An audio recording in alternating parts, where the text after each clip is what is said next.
Kamakailan lamang po, naglabas ng desisyon ang Korte Suprema, pabor patungkol sa petisyon ng Sulu. Matatandaan 6 na taon na ang nakalipas. Nagpetisyon humihiling na ang probinsya ng Sulu hindi na sasama sa rehiyon ng Bangsamoro Autonomous Region in Muslim Mindanao. Base sa resulta ng plebisito na naig ang no votes. Sa media interview, naglabas ng official statement si Sulu Governor Sakultan. Narito ang aking exclusive interview.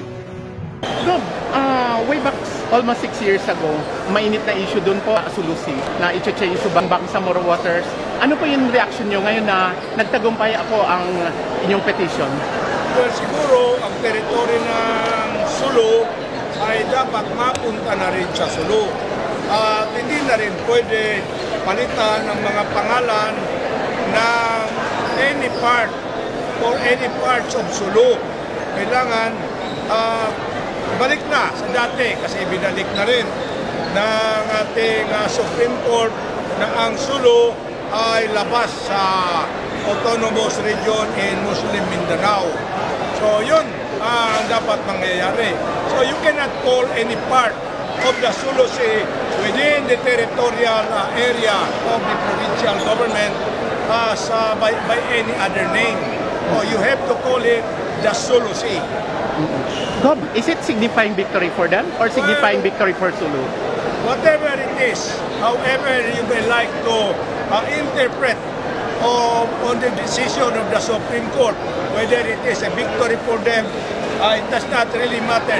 But what is important to the Bangsa-Suk, it is definitely a freedom and a liberation of Bangsa-Suk and Sulu. So, the decision of the Supreme Court, as it is na lang po? Well, the decision of the Supreme Court, it is Sulu outside of BARM. I heard, Gob, last more question, Gob. May nagkakalat po for a signature campaign to return back to the port of the BARM? You know, you have to consult lawyers. The decision of the Supreme Court says that is immediately executory. So whatever it is, let us not discuss it outside of the court. Leave it to them. They can always go to the Supreme Court. But remember that the decision of the Supreme Court is unanimous. All 15. The Supreme Court is supposed to be hindi wala sa ito as a special section, I understand. Message na lang po sa ating kababayan na Sulu.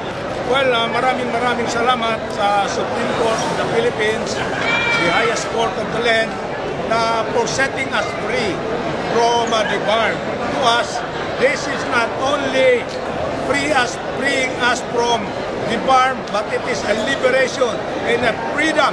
So truly, this is a great celebration of the Bangsa-Suk Day.